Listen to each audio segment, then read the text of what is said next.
pagtahod sa atong celebrant o honore karon, celebrating her 90th birthday. Siyam kadikada, kinakusgan atong inahan o apuhan, nanay o lola, nanay susay.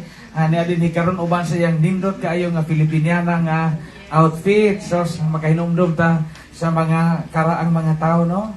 Makaununa tang Marcela Agoncillo, mga Dunya Alonso, Dunya Teodora Alonso, inahan sa atong bayan, ingon ana ilang mga ibang suot. Sa mga anak, sa mga apo, mga pagumangkon, mga kaparintihan, labi na sa kabanayan nga Arabiho og Naparan, sa mga nanguli gikan sa gawas, sa mga silingan porsyon o kitang tanan nga ni adinhi naglipay o miambit sa kalipay usab sa pamilya sa adlaw kasaulugan sa adlaw natawhan ni nanay. Uban sa atong nindot kaayo ang bantog nga Kandungaw Rondalia na dinhi karon.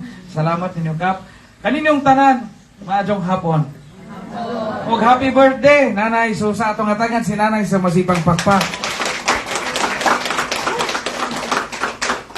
Salamat sa kagayunan nga giimbitar ko ninyo nga maka-misa nining maong halandumong kasaulugan. Kay number 1 malipay man kung ka-imbitar og misa kay number 1 malibre ko kaon.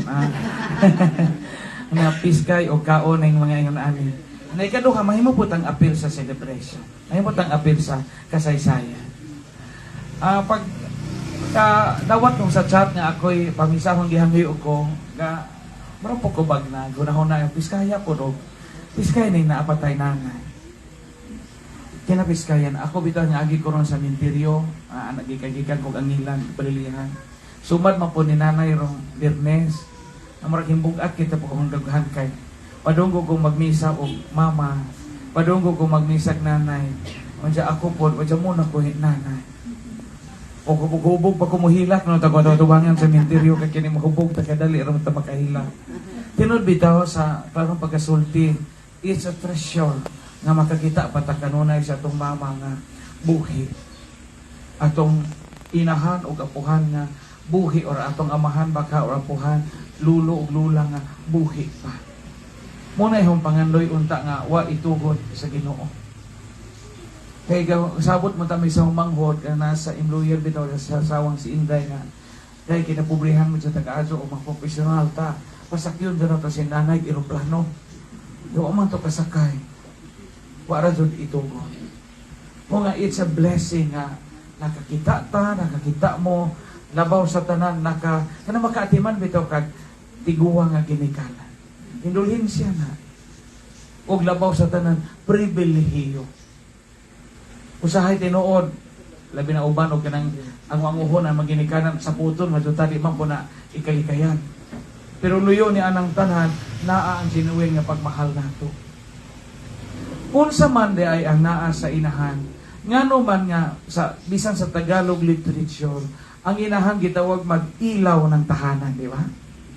Ang tatay haligi ng tahanan. Ang mama is ilaw ng tahanan. Mao sa kanang binaji sama ng binaji sa may nga. Matakibaw. Pero unsa may makapahimo sa inahan nga ilaw ng tahanan?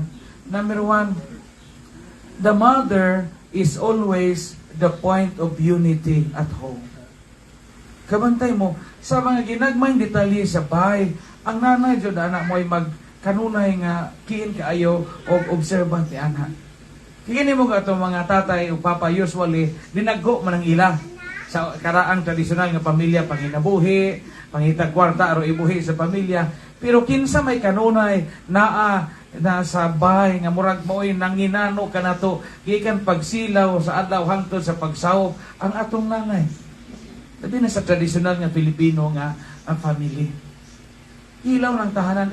The mother is always the point of unity. Tanawa sa itong bahay sa una, naghanap ang mga idaran, ako tiguang naman po ko.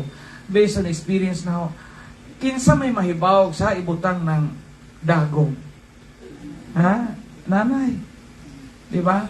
Kinsa may mahibawag sa ibutang ng mga arpiler, mga haplas sa bahay, mga gamit sa bahay, nanay magkasagaran. O ito sa una, sa buhi pa to si nanay, pare nagugudya sa tagbilaran. Sa lidyo may maglalis, kaya to si nanay kay kanabitang hinigumon o mga butang nga giisip ng basura. Kaya mga silupin, ipang suksok atong nipa, masungot magusa una itong pagkukumpare kay nipa pa mamumbay. Kaya mga putos, ugigan ng sawang mo saod, na ipang suksok, anak mo, ako po'y tigpangkuan, ko'y tigpanghipo sa panauban, na masinilas nga bitas, isa mga taguan, isa ka na mga lata nga mga inabrihag, tinapa, kanabit ang mga botilya, dyan, may sama ko'y tigpangtigong, muhilas, kasi kay mo yung api, kay profesional na mo, nga naon, rakuninjo. Okay ba mo, nakakataon mo sa kogliksyon kay usa ka higayon ni ana, pista din sa ato. Kanang mga suki bitaw na to mamista anja manamilit na. Naang adto nami anja di bitaw muuli gihapon. Naang adto nami ba no. Naang mo adto nami pati bring house ituzo ani kay katuluman manamili. Dali ara ka dyan atong nanay makakuhag silupin. Yung utay na wisdom ning inahan. Nga kinatong manok bitaw mo sa lansad sa bikas bahay unja na dakpon kay parihurag kulor ihawon sa may buhatan nato atong sa patahan atong singsingan dali ra kay na di sinilas bitas ari kana jamo nay pares ilang sinilas isa patay na soy wisdom ning kining nanay mo bitaw nga sa jud ni mo suko tag ginikanan labi na og ang atong pagsuko di reasonable makagaba so ning inahan. Kay mo nagyog manay sa panultihon bitaw na mother knows best. Ngabi ang nanay, ako bitaw suod ka aso sa nanay sa buhi pa. Sa pare nagugo ato kasabaan ko ato di ko katingog. Di magamit imong tinunan seminaryo og nanay nimo kasaba. Grade 3 ra to si nanay. Grade 3 to hong nanay tagabikahan. Ako yung sa pagmaunol kasi seminaryo pa sa nanay nimo kasaba di na jud ka tibad. Unya ang nanay is kana bang makamingaw kay panalitan karon kada tuig mo biyahe man sa abroad. Kana bang mingaw na ni jamo na kay nanay. Kana jamo na bitag jamo na kay panamilitan. Yag nay maadto nako, may maipo ko sus na ni aning napay mga nanay. Napay mga mama ani ang mga retired si ma'am kuan ani, Ma'am Lil o bang pa mga retired ani. Isa pa di uban ani. Piskay mo tan-awon. Wag mo basag na nga upaw na mo o mga ipa nga usa nakatango na hibilin ninyo. Pero simbolo magumugunsa ang pag-agwantas kinabuhi.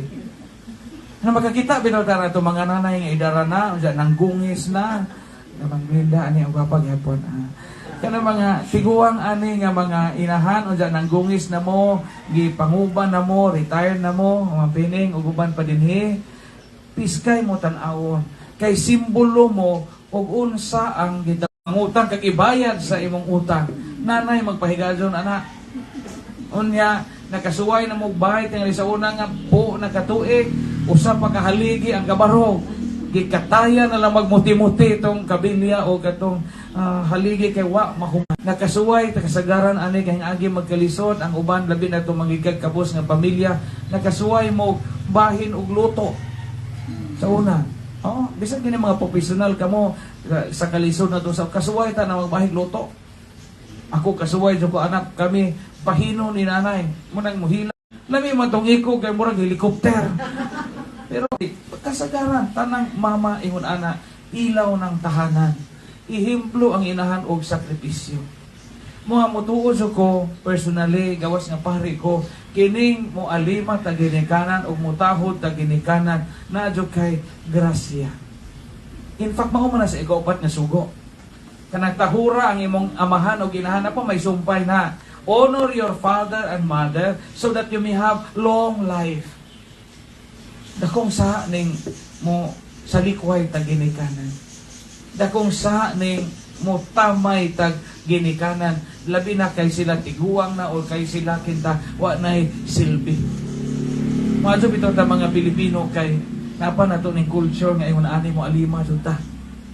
Sa ubang bahin sa Europe nakaadto man ko ang mga tiguang nila labi na ubang mga batan-on nga dinabog kaadto relihiyoso adto naman sa mga home for the aged. Kaadto ko dito sa Madrid sa Espanya katong home for the aged basta abi kog mga wakwak tong na dito kay mga tiguang nga bajig dahil nga sudlay na ho na po'y kumot-kumot sa humbukton niya dahil hapoy ng utanaw ko atong mga madre kamingaw dito sa ilang mga anak kawa na muduaw nila Oo, yun ana kay dahil man dito kay una kay kwarta adto naman na dito sa home for the aged di ka mo bayad. Pero piskay ning atong culture nga we have to preserve our culture, especially young people here. We have to take care of our old and ailing and aging parents. Kay mao ka na ang pangandoy sa Dios. Ikatulo og katapusan nga punto. Gawas nga ang nanay ilaw ng tahanan, gawas nga ang nanay ihemplo og sakripisyo. Ang sakripisyo sa usa ka inahan di jud matupngan. Sa gamay pa mi, aho man tigwali pod og mangmisa, tinud man ni kanang ato among nanay tungod sa kaapiki namo kay maggabasiro raman among tatay, manggabas sa mga katong gabasiro nga manumano. Apiki so migbugas. Mo tong unsay buhaton ni nanay isaksak tong kamote o saging, no? Kabot mo na, Ma'am Riel, no? Gamay ra magbugas usarang kumkum urusa ka salmon, saksakan og kamote, saksakan gabi. Unya og maapiki gani, usa may buhaton, uso pa man to niya to sa una. Pagkanon mi ni nanay sa una, malipay mi, padung ko, bisag padung nga ni ko mugridwan, makaagi pa ko adto. Pagkanon mi ni nanay og sinupa. Usapon ang saging o kamuti. Unsa ijang inig luod ko kaaso ang bawal na nagkaroon kay anadyo di ganan manihapon ani. Uso man to sa una baw nakaabot pa mo ana kaabot ko ana. Usapon ang saging kamuti unsa iluwag balik. Magagas-agas ka ng luwa nila ani ba unsa ibutang ng inusap sinupa anang sartin. Unsa mao toy ilugan na mo mga bata. Sigura lagi unsa kana bitang mo mabutoy toothpaste o mga nanay sa nabayabas ra sanga na ikwag asin. Alugiton pa po itong kamuti o saging hihuot niya sa kanang hipon, kaipuno, kaya daghang mga bata kakuha. Hugaw na ko nagkaadyo, di na mahimo. Sabot na pagdahay COVID. Pero ang giunaw na dyan sa mama, kanang ilang sakripisyo nga bahalag dyan mo sila, basta ka mahiluna ang mga bata. O dyan ay kinaiyag nanay. I hope nga matag-ing na to na diha sa atong mga gitudlo na to sa atong mga nanay. So we wish Nanay and Lola Susay with many more blessings to come. Many more years of usa-usa ka ripe old age. Kay ang makaabot og katiguangon usa ka dakong panalangin. This is an extra blessing. Kitang tanan nagrasyahan naman ta. Pero makaabot kag ingon ani unya parang nanay nga maayo pa matigtanon panagsa pero maayo pagkabuot. It's a blessing. It's an added blessing. Hindi man ta makabuot sa atong kinabuhi o pilay atong gitason. Kung nga bisag di na to birthday po, every day, thank the Lord. Paluyan sa Ginoo makamangta ta ugma, moabot ta sunod semana, moabot ta sunod buwan. Bisag di na to birthday, thank the Lord. Praise the Lord always. Kay Ginoo ra gihingpit nga magbubuot sa atong kinabuhi. Kita po sa istorya, dabi to'y tulo ka mga barkada nga nang hambog kinsa sa ilang mga apuhan nga tag-as og kinabuhi. Kainom sila na kining mahubog na ta kay maghinabugay naman ta. Ingon ang usa ka barkada pre katuzo hong lula pre bay kinakuyawan kay 90 anyos kamao pa manghingoto. Mamaniksik paglusa og tino kamao pa mangitag ko jamad. Kailan mo ko jamad? Ang kanapiso og kuto. Niya kuyawa oy 90 anyos. Kagulbaan ang ikaduhang barkada sa mga ikapanghambog na ha. Yung bilang katusong hong lulo, kay no'y bintay 4 anyos, kamao pa mananggot. Ha? Kamao pa mo bujok o gao, kamao pa mo tigsapong o sanggutan. 94. Di, katulong sa may ikapanghambog na 90 years old, manghinguto pa, 94, mananggot pa, aron mo daog siya kay contest man to. Yan siya, ladyo ra na imong lula, gong lulo ba kadto sa mga apuhan kay tiguang na magkaadyo di man mamatay amo na lamang gipatay si Jahinda but it's a blessing to reach old age. Mapanggaan ninyo kanunay si nanay o magpinanggaay ta sa usag-usa kay si nanay buhi og testigo sa usa ka kinabuhi nga puno sa grasya o puno sa kalipay o nakatuman sa siyang isip inahan, isip apuhan o isip maayo na Kristohanon. Happy birthday, Nanay Susay. Hatagan natin si Nanay sa masitang pakpak.